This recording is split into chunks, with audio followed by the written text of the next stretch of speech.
here at the McKinley Presidential Library and Museum. And all of your area museums have gotten together, and we have decided that each of us is going to do some live programming or recorded programming for you every day of the week, Monday through Saturday at noon. And our museum took Mondays, and so we just decided this about an hour and a half ago, and so we've thrown something together for you.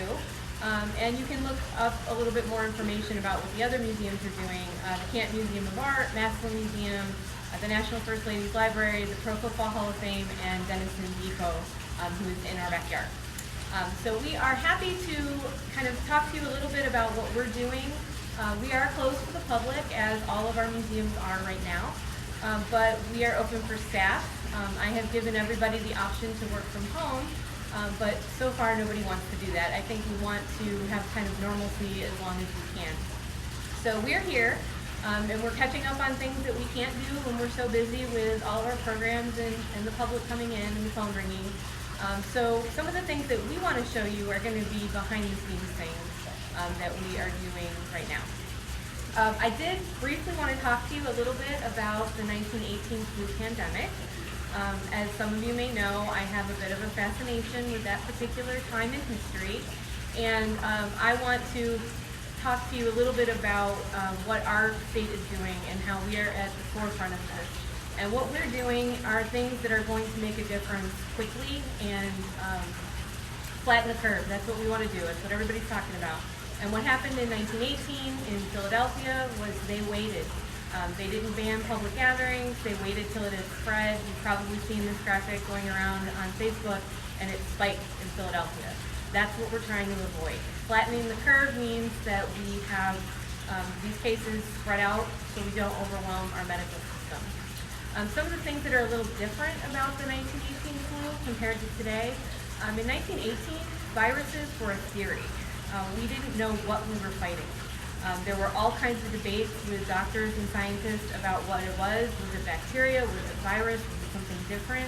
And it would take a while before we even had equipment that was strong enough to actually see a virus cell. They're super, super tiny. So in 1918, we couldn't even see them. So an advantage today is that we know what we're fighting. But one of the things that's also happening that happened in 1918 is that nobody's immune system has seen this before. And that's why it's so contagious and it spreads so quickly, because nobody has immunity to it. So hopefully everything that we're doing in Ohio and lots of other states are following suit now to minimize people from gathering, closing restaurants and bars except for takeout, all those things. They seem rather draconian, and things that we thought a week ago were impossible are reality today, and it's unbelievable how fast things are changing. So for now, we are planning to stay open for staff, and unless we're told otherwise, if one of us gets sick, we're staying away from each other. We have hand sanitizers everywhere. Our cleaning staff is doing some deep cleaning to make sure that we keep ourselves safe, and then eventually when we reopen, the public safe. So what we wanted to do today is to take you behind the scenes to our possum. He's a little bit shy, so our science director, Lynette, is going to try to get him out for you. So we're going to go over to his habitat in Discover World and see if she could get him out. Sounds like maybe she did.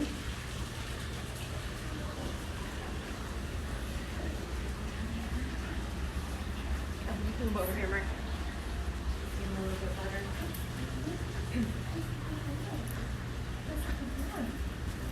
So we have Opie here.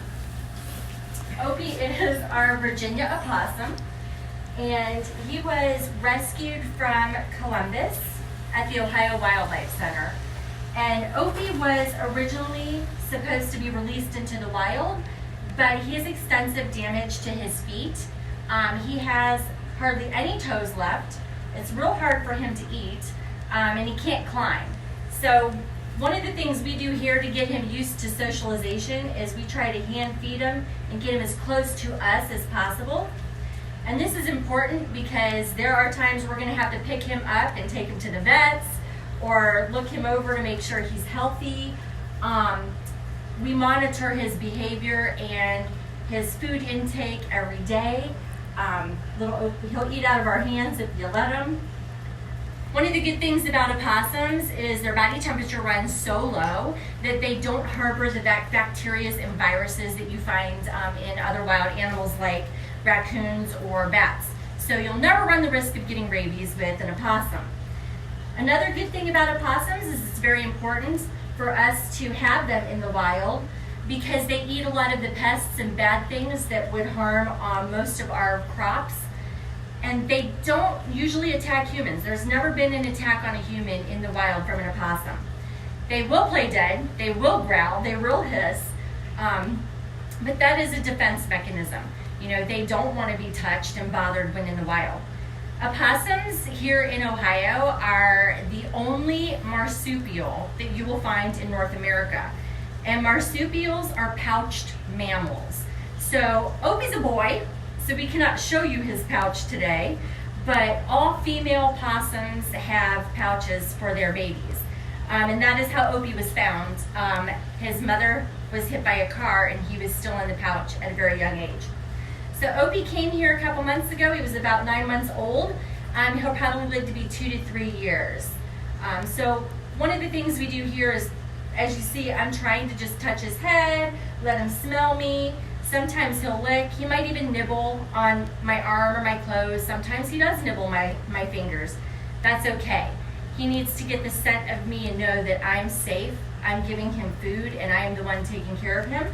All of our staff in the Department of Science are all trained to handle opossums and all the other animals we have here. One of the interesting facts, a lot of people see this long tail. It's called prehensile. It means it can grab. But Opie cannot hang from a tree with just his tail. It would break it. It's good for helping him hang, but also one of the things he can do, he might do it here in just a minute.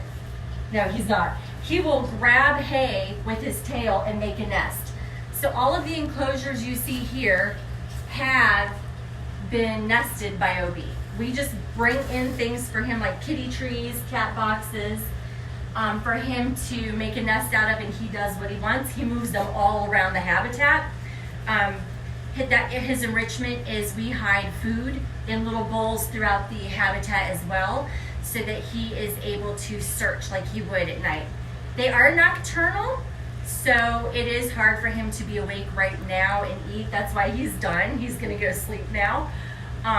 But once we turn the lights off about 4 or 5 o'clock, he's a crazy little possum running around in here. He sniffs everything, he moves things around the way he wants it. So every day we come in, boxes could be in different areas, food bowls could be wherever he's placed them. So in our museum, it is hard for us to alter night and daytime, which is what they do at zoos. If you ever go to the Akron Zoo or Cleveland Zoo in their bat areas, here we just don't have the ability to do that. So unfortunately, with our nocturnal animals like Opie and our sugar gliders, you'll see them when you can.